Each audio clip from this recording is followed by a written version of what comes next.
Hello student. तो हम लोग आज हमारा फर्स्ट ऑर्गेनिक का चैप्टर स्टार्ट करने वाले हैं from 11th standards. Okay, that is basics of organic chemistry. Organic chemistry के बेसिक क्या है? ओके, तो ऑर्गेनिक केमिस्ट्री में क्या क्या इंक्लूड होता है, सबसे पहले देखना है ऑर्गेनिक केमिस्ट्री क्या होता है, उसमें क्या क्या चीजें, सिंपल सिंपल चीजें हम लोग यहाँ पे पढ़ने वाले हैं इस चैप्टर में, that is basics of organic chemistry. Okay, अभी सबसे पहले चीज व्हाट इज ऑर्गेनिक केमिस्ट्री। तो सबसे पहला पॉइंट आएगा इसमें, दैट इज ऑर्गेनिक केमिस्ट्री होता क्या है।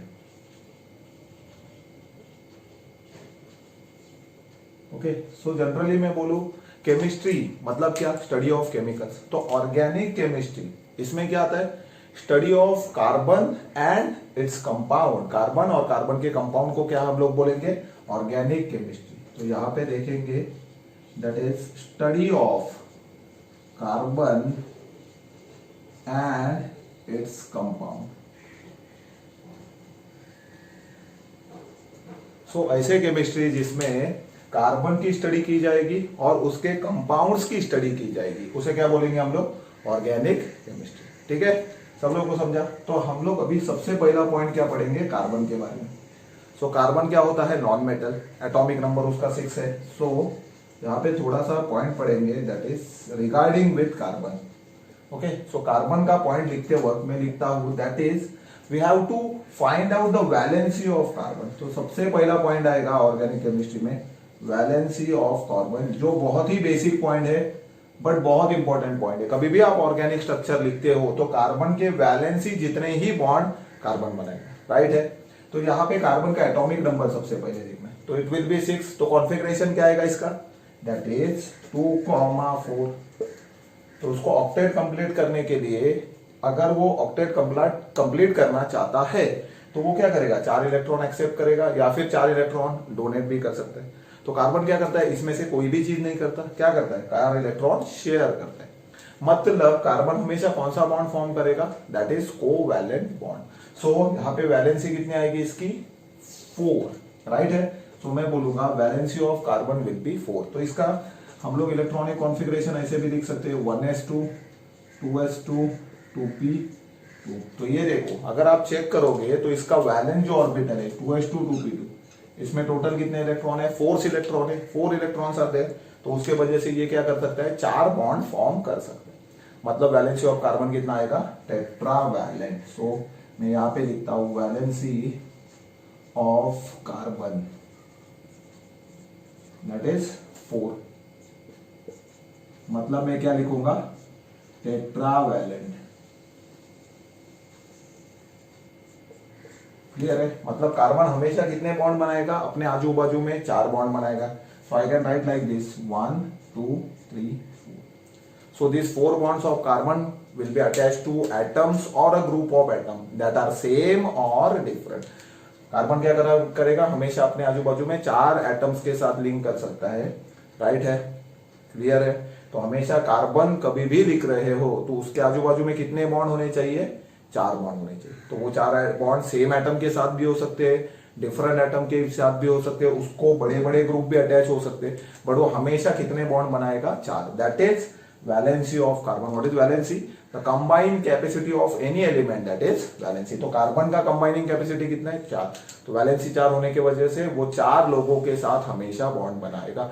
तो कभी भी ऑर्गेनिक में, यहां से आगे हम लोग जितने भी लेक्चर देखने वाले, आप कार्बन के आजू बाजू में कितने बॉन्ड्स रखेंगे, 4 बॉन्ड। ठीक है, तो ये कुछ सिंपल चीजें हो गई ऑर्गेनिक केमिस्ट्री के बारे में। ठीक है, अभी हम लोग इसके बाद पढ़ेंगे कि ऑर्गेनिक केमिस्ट्री कहां से जनरेट हुई, मतलब ऑर्गेनिक केमिस्ट्री कैसे जनरेट हुई, कहां से ऑर्गेनिक, ये कार्बन के compound, organic compounds means carbon और उसके कंपाउंड। तो कार्बन के कंपाउंड्स बनाना चालू कहां से किए हमने, ऑर्गेनिक कंपाउंड्स का यूज क्या क्या है वो इसके आगे देखते। ठीक है, ये पहले नोट डाउन कर लो आप।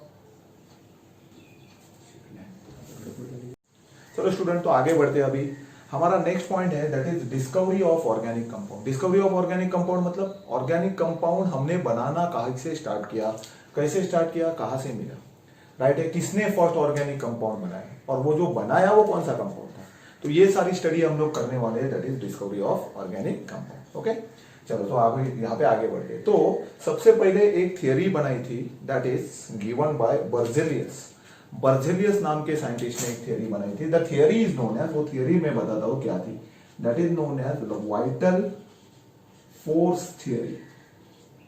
वाइटल फोर्स थियरी में बर्जेलियस क्या बताता है, वाइटल फोर्स थियरी में बर्जेलियस क्या बताता है वो पहले पढ़ेंगे। वो थियरी वो बताता था, देखो ऑर्गेनिक कंपाउंड्स होते क्या है, कार्बन के कंपाउंड। तो पहले ऐसे बर्जेलियस ने बताया था, ये थियरी ने, कि जो ये ऑर्गेनिक कंपाउंड होते हैं वो हम लोग कभी नहीं बना सकते, लैब में कभी सिंथेसाइज हो ही नहीं सकते, बिकॉज ये कार्बन के कंपाउंड्स क्या होते हैं, हमारे बॉडी में बनते हैं, बायोलॉजिकल कंपाउंड्स रहते हैं, लाइक फैट्स, कार्बोहाइड्रेट्स, प्रोटीन्स, इसमें सब में कार्बन होता है, विटामिन, ये सारे कंपाउंड्स कार्बन के बने हुए, और वो हम लोग बॉडी में बनाते हैं। प्लांट्स प्रिपेयर कर सकते हैं, एनिमल और ह्यूमन बींग्स इनके बॉडी में होते हैं।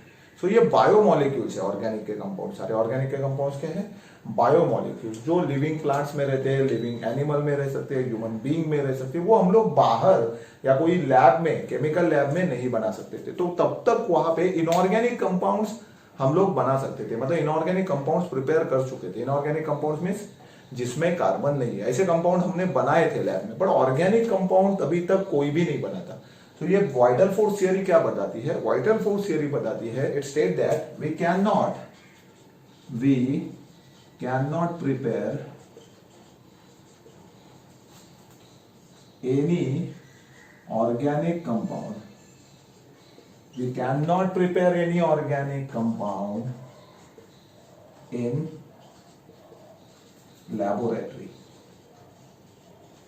हम लोग लैबोरेटरी में कोई भी ऑर्गेनिक कंपाउंड नहीं बना सकते। सारे ऑर्गेनिक कंपाउंड क्या हमारे बॉडी में बनते, मतलब हमारे पास कोई ऐसी टेक्निक नहीं है जिससे हम लोग ऑर्गेनिक कंपाउंड नहीं बना सकते।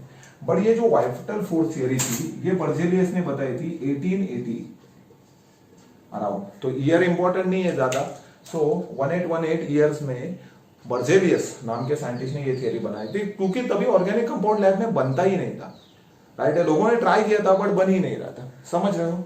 तो उसने ये थियरी बताई कि, और उस थियरी को नाम दिया vital force theory. Vital force मतलब ये जो ऑर्गेनिक कंपाउंड बनाने के लिए कुछ अलग फोर्स, वाइटल मतलब डिफिकल्ट, कुछ तो अलग फोर्स लगेगा जो हम लोगों के पास है नहीं, मतलब लैब में हम लोग वो फोर्स क्रिएट नहीं कर सकते जिसके वजह से कंपाउंड बनेंगे।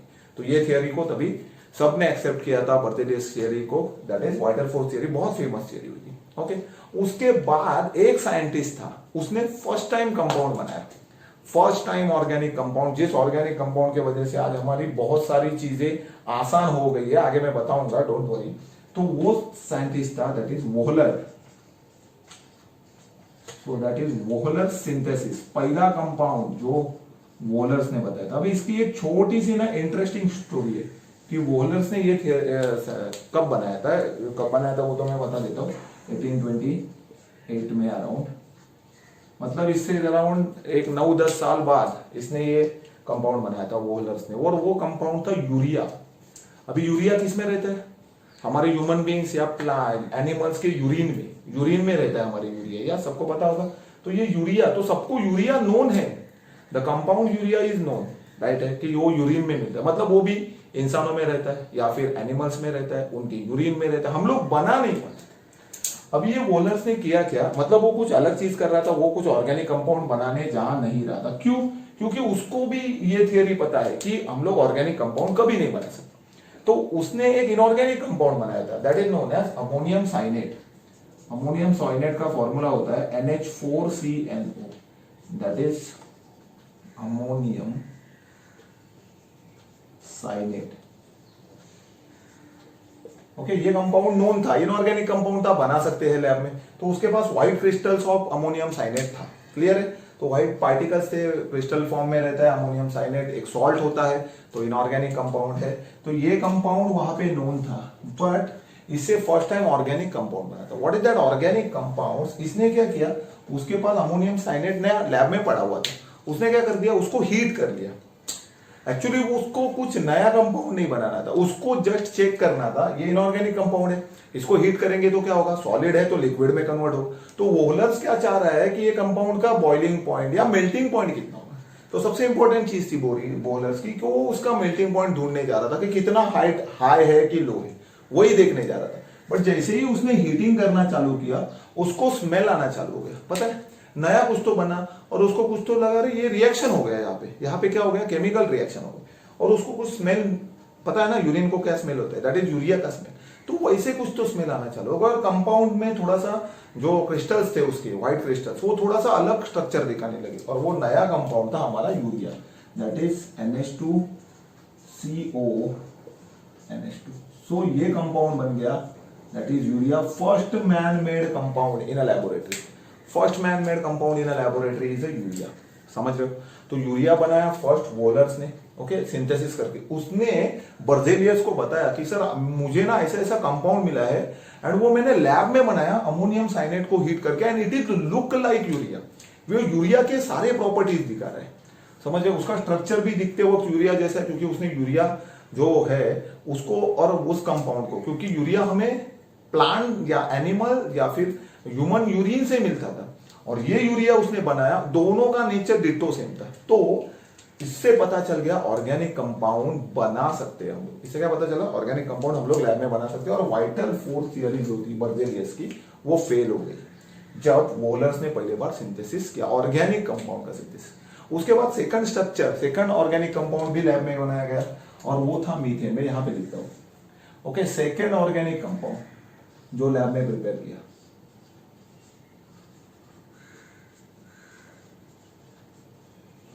सेकंड ऑर्गेनिक कंपाउंड जो लैब में प्रिपेयर किया वो था मीथेन। मीथेन बनाया था, दैट इज कोलबे।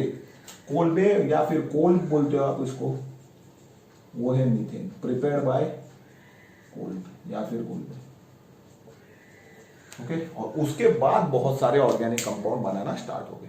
तो इस तरह से ऑर्गेनिक कंपाउंड बनाना स्टार्ट हो गए, जो अभी बहुत बड़े बड़े स्ट्रक्चर ऑर्गेनिक कंपाउंड के हम लोग बनाते हैं, जिसको pharmaceutical industry, medicinal industry, right, polymer industry, plastic industry, rubber industry, सब जगह पे इतनी सारी चीजें आपके अराउंड जो कार्बन की बनी हुई है वो कहाँ से जनरेट हो गई, वो ये वोल्हर के सिंथेसिस से जनरेट हो गई। नहीं तो अभी तक वाइटल फोर्स थियरी अगर होती तो वाइटल फोर्स थियरी क्या बताती कि हम लोग ये बना ही नहीं पाते। सो हमारा बहुत सारा केमिस्ट्री में डेवलपमेंट हो गया। आपको आज जितने भी टैबलेट्स, जितने भी ड्रग्स मतलब वो ड्रग नहीं है, फार्मास्यूटिकल टैबलेट्स और मेडिसिनल यूज जितने भी रहते हैं हमारे, वो सब इस सिंथेसिस के वजह से स्टार्ट हुआ। मतलब ऑर्गेनिक केमिस्ट्री स्टार्ट हो गई, एक्चुअली जनरेट हो गई ये वोलर्स के सिंथेसिस की वजह से कि पहला कंपाउंड बना पा रहे, मतलब हम लोग कंपाउंड बना पा रहे हैं। तो इसके आगे बहुत सारे कंपाउंड्स बनने चालू हो गए, उनकी स्टडी हम लोग फर्दर पॉइंट में पढ़ेंगे, आगे स्टडी करेंगे, ठीक है। तो सबको समझा ये वाइटल फोर्स थियरी क्या थी and volar synthesis, okay, note down कर लो ये भी पॉइंट। चलो स्टूडेंट आगे बढ़ते हैं ऑर्गेनिक केमिस्ट्री की स्टडी में, मतलब स्टडी ऑफ कार्बन। तो कार्बन की एक स्पेशल प्रॉपर्टी अभी हमें पढ़नी है, that property is known as catenation. उस प्रॉपर्टी का नाम क्या होगा, कैटनेशन। सो कैटनेशन क्या होता है, कैटनेशन क्या होगा, ये डेफिनेशन देखते हैं हम लोग। तो कैटनेशन क्या होगा, कोई भी एटम अगर सेम एटम से अटैच हो रहा है रिपीटेडली, सो हमें अलग अलग स्ट्रक्चर्स मिलेंगे, राइट है, कितने बहुत बड़े बड़े स्ट्रक्चर्स मिलेंगे।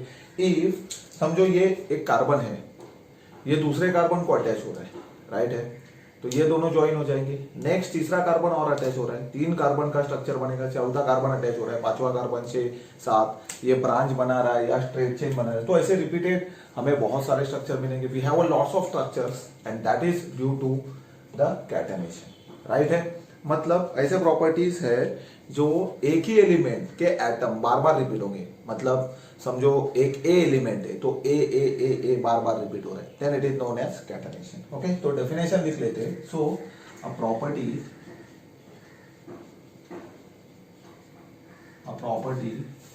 which include attachment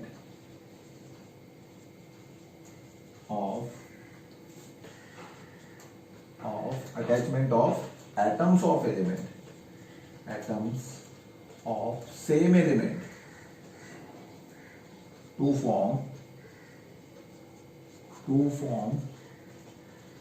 कैसे कंपाउंड मिलेंगे, आपको स्ट्रेट चेन मिल सकते हैं, आपको साइक्लिक मिल सकते हैं, आपको कोई ब्रांच मिल सकता है, ये सारे कंपाउंड्स आगे पढ़ने हैं।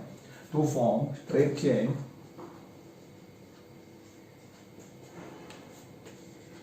ब्रांच चेन ब्रांच चेन और साइक्लिक कंपाउंड अब ये प्रॉपर्टी कौन शो करेगा? जैसे मैंने अभी बोला कि एलिमेंट ए है, अगर वो ही बार बार रिपीट हो रहा है then it will be a catenation shown by that element A, right? A element के एटम्स आपको वो प्रॉपर्टी शो कर। तो यहाँ पे हमारे पास बहुत सारे एलिमेंट्स है जो ये प्रॉपर्टी शो करते हैं, तो उसमें से सबसे बेस्ट एग्जांपल इज कार्बन। तो कार्बन कैटेनेशन शो कर सकता है। कार्बन बहुत सारे कार्बन के साथ स्ट्रेट चेन, ब्रांच चेन और साइक्लिक कंपाउंड बना सकता है। तो इसमें से कुछ कुछ कंपाउंड्स हम लोग अभी देख लेते हैं, राइट है? सो अगर एक कार्बन नेक्स्ट कार्बन के साथ सिंगल बॉन्ड बनाता है, राइट है? एक कार्बन दूसरा कार्बन सिंगल बॉन्ड बनाता है, फिर और आगे सिंगल बॉन्ड बनाया, समझो इधर एक बनाया, समझो इधर एक बनाया, राइट? इधर एक, यहाँ पे। तो ऐसे कितने भी compound, there are various number of lots of number of millions of compound form by the carbon like this by self linking. तो यहाँ पे भी एक नया कार्बन अटैच हुआ, we get a new compound. Clear है? तो इस तरह से ऑर्गेनिक कंपाउंड जो कार्बन के कंपाउंड से बहुत सारे ऑर्गेनिक कंपाउंड हम लोग दिखा पाएंगे। ओके, ये तो अभी मैंने बताया स्ट्रेट चेन या ब्रांच चेन के बारे में। तो ब्रांच दिखा है कुछ कुछ जगह पे, आप साइक्लिक भी बना सकते हो। जैसे आपको एक एग्जांपल बताया साइक्लिक कंपाउंड का, दैट इज बेंजीन, राइट है? ऐसे अल्टरनेट डबल सिंगल बॉन्ड होते हैं उसमें, राइट है? एंड एक एक बॉन्ड पे क्या होगा, यहाँ पे हाइड्रोजन, राइट है? तो कोई भी बॉन्ड अगर कार्बन का बचता है तो वहां पे क्या आएगा, हाइड्रोजन। तो यहाँ पे 2 3 4 5 6 हाइड्रोजन आएंगे, राइट है? तो ऐसे straight chain, branch chain, cyclic compounds carbon बना पाएगा। ओके, तो इसमें से कुछ कंपाउंड्स के एग्जांपल हम लोग देखते हैं। Okay, type of example. तो समझो कार्बन दूसरे कार्बन के साथ सिंगल बॉन्ड बनाता है। अभी हमने जस्ट पढ़ा कि कार्बन की वैलेंसी कितनी होती है, 4। मतलब कार्बन बॉन्ड्स कितने बनाएगा, कोवैलेंट बॉन्ड कितने बनाएगा, 4। तो यहाँ पे एक तो बॉन्ड बना दिया इसने, तो रिमेनिंग कितने बचे, 3। यहाँ पे भी इस कार्बन ने एक बॉन्ड बना दिया, तो रिमेनिंग कितने बचे, 3। So this structure in which carbon carbon single bond is observe, that is known as alkane. आगे हमें पढ़ना भी है, तो हम लोग इसको डिटेल में पढ़ने भी वाले, हमें चैप्टर है अल्केन नाम का, right? Next, if I have carbon carbon, तो कार्बन के पास और एक टेंडेंसी है, it can form multiple bond with another carbon. दूसरे कार्बन के साथ मल्टीपल बॉन्ड भी बना सकता है। तो यहाँ पे एक बॉन्ड दिखाई दे, यहाँ पे अगर मैं 2 बॉन्ड बनाता हूँ तो ऐसे भी पॉसिबल होगा, that is come under catenation only. So ये डबल बॉन्ड भी बना सकता है। So 2 bonds they are known as double bonds. Okay, अभी ये कार्बन और कितने बॉन्ड बनाएगा, 3 4, टोटल 4 हो गए। देखो कार्बन के अराउंड 1 2 3 4, इसके अराउंड 2 ही है, तो और 2 बना। देखो दोनों की वैलेंसी सेटिस्फाई कर दिया। हमेशा वैलेंसी सेटिस्फाई होना चाहिए, तो ही आपका स्ट्रक्चर बराबर है, वरना आप कुछ तो गलत कर रहे हो। ठीक है, तो इसको हम लोग बोलेंगे अल्कीन, जो आपने लोअर स्टैंडर्ड में पढ़ा होगा। अल्केन क्या होता है, अल्कीन क्या होता है। तीसरा और स्ट्रक्चर क्या है, अगर कार्बन और दूसरे कार्बन के बीच में 3 बॉन्ड है तो इसे हम लोग क्या बोलेंगे, ट्रिपल बॉन्ड। क्या बोलेंगे, ट्रिपल बॉन्ड। तो ये कार्बन और कितने बॉन्ड बनाएगा, यहाँ पे 1, और वो साइड भी कितने बॉन्ड बनाएगा, 1 ही बनाएगा, राइट है? समझ रहे हो, क्लियर है? क्यों? क्योंकि वैलेंसी सेटिस्फाई होनी चाहिए। मैं इधर 3 बॉन्ड बना रहा हूं, मतलब ये कार्बन पे इसके जैसे 3 नहीं बनाऊंगा, बाकी और 3 बॉन्ड नहीं बनाऊंगा, यहाँ पे 1 ही बॉन्ड रखूंगा। तो इसको क्या बोलेंगे, जब ट्रिपल बॉन्डेड कंपाउंड होगा then I will call it as alkynes. क्या बोलेंगे, अल्काइंस। तो ये तीनों भी हमें बाद में पढ़ना है, बहुत डिटेल में पढ़ना है, इसकी रिएक्शन वगैरह भी पढ़नी, समझा? तो अल्केन क्या होता है, जब कार्बन कार्बन सिंगल बॉन्ड बनता है। अल्कीन क्या होता है, जब कोई 2 कार्बन के बीच में डबल बॉन्ड है। अल्काइन क्या होता है, जब कोई 2 कार्बन के बीच में ट्रिपल बॉन्ड है। तो ये प्रॉपर्टी से हम लोग क्या ये पढ़ा, जो उसका समरी क्या निकला हमारा। सो कैटेनेशन इज द प्रॉपर्टी जो कार्बन दूसरा कार्बन, तीसरा कार्बन, चौथा कार्बन स्ट्रेट चेन में, ब्रांच चेन में हो सकता है, साइक्लिक में हो सकता है। So you get a number of compounds from catenation property shown by any carbon atom. Clear? Next हमने और एक छोटा सा पॉइंट पढ़ा कि अगर अल्केन में क्या होता है, अल्केन में क्या होता है, कार्बन और कार्बन के बीच में सिंगल बॉन्ड होता है। अल्कीन में क्या होता है, कार्बन और कार्बन के बीच में डबल बॉन्ड होता है। अल्काइन में क्या होता है, कार्बन और कार्बन के बीच में ट्रिपल बॉन्ड होता है। तो इससे 2 इंपॉर्टेंट चीजें निकलती है। सो कार्बन दूसरे कार्बन के साथ बॉन्ड बना सकता है, सो गेट लॉन्ग कंपाउंड्स, बड़े बड़े compounds, bigger compound. Second, carbon can form multiple bond with another carbon, जो यहाँ पे शो हो रहा है। ठीक है, तो यहाँ पे हमारा ये first introduction of organic chemistry वाला टॉपिक, बेसिक में भी बहुत ही सिंपल पॉइंट हमारा आज कंप्लीट होता है। तो हम लोग ये लेक्चर यहाँ पे स्टॉप करते हैं। नेक्स्ट लेक्चर में हम लोग पढ़ेंगे कि ये जो मैंने स्ट्रक्चर दिखाया ये डैश करके, तो ये स्ट्रक्चर हम लोग किन किन तरीकों से लिख सकते हैं, राइट, ये कंपाउंड को किन किन तरीकों से रिप्रेजेंट कर सकते हैं, ठीक है। तो वो हम लोग नेक्स्ट लेक्चर में देखेंगे। तो आई होप ये सिंपल लेक्चर था हमारा ऑर्गेनिक केमिस्ट्री का, सबको समझा होगा। सो नेक्स्ट लेक्चर में मिलते हैं और कुछ नई इंटरेस्टिंग चीजें पढ़ते हैं जो आपको समझ में आएगी। ओके, चलो, सो स्टूडेंट ये भी नोट डाउन कर लो, मिलते हैं हम लोग next lecture. Okay, bye bye, tata, take care student.